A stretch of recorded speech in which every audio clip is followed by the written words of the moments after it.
सुनील कामेश्वर मार्कंडे की हत्या की थी। पूरी घटना में ये चीज़ सामने आई कि अवैध संबंध को लेकर इनके बीच में पूर्व में भी विवाद हुआ था और कई बार आरोपी ने अपनी पत्नी को इस तरह की हरकतों में को सुधार करने के संबंध में बात किया था और मृतक की पत्नी भी उस पर शक करती थी।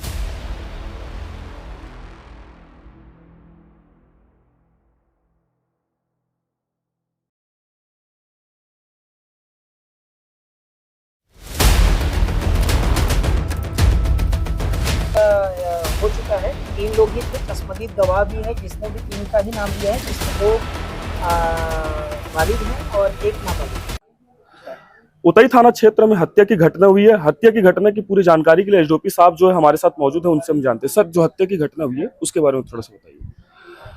थाना उतई अंतर्गत महाकाकला ग्राम है, जहां पे कल बीती रात में लड़ाई झगड़े की सूचना आई थी। पुलिस स्टाफ वहां पर उपस्थित हुआ, जहां आरोपी घायल जो था, मृतक कहा जाए, कामेश्वर मार्कंडे, उसके पास में ही बैठा हुआ था, जिसके हाथ में टंगिया और हंसिया भी रखा हुआ था। उससे पूछताछ करने पर उसने बताया कि मैंने इसकी हत्या कर दी है।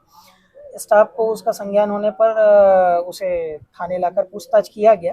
पूछताछ करने पर उसके द्वारा बताया गया कि पूरी घटना को मैंने ही अंजाम दिया है, लेकिन चश्मदीद गवाह और अन्य लोगों से पूछताछ करने पर पता चला कि 3 लोगों के द्वारा इस घटना को अंजाम दिया गया है।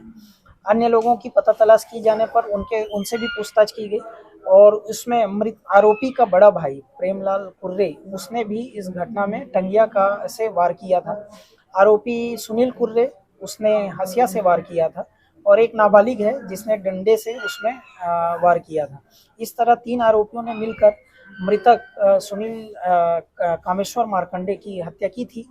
पूरी घटना में ये चीज़ सामने आई कि अवैध संबंध को लेकर इनके बीच में पूर्व में भी विवाद हुआ था और कई बार आरोपी ने अपनी पत्नी को इस तरह की हरकतों में को सुधार करने के संबंध में बात किया था और मृतक की पत्नी भी उस पर शक करती थी, जिसने उनके मोबाइल में कॉल रिकॉर्डिंग ऑन करके रखा था, जिसकी जानकारी इनको नहीं थी। 2 दिन पहले इनकी रिकॉर्डिंग को सुनने के बाद इनमें आवेश और तेज हुआ और कल उस चीज को मना करने गए थे, जो आवेश लड़ाई झगड़े से बढ़कर हत्या की घटना तक को वारदात को अंजाम दे दिया गया। और कितने लोग हो सकते हैं सर? क्या ये षड्यंत्र है कि कुछ और लोग इसमें शामिल होंगे? नहीं, इस पूरी घटना का क्लियर हो चुका है कि 3 लोग ही थे, चश्मदीद गवाह भी है जिसने भी 3 का ही नाम लिया है, जिसमें 2 बालिग हैं और 1 नाबालिग है। क्या क्या सामान का इस्तेमाल किए थे सर? क्या हथियार लेस थे उनके पास?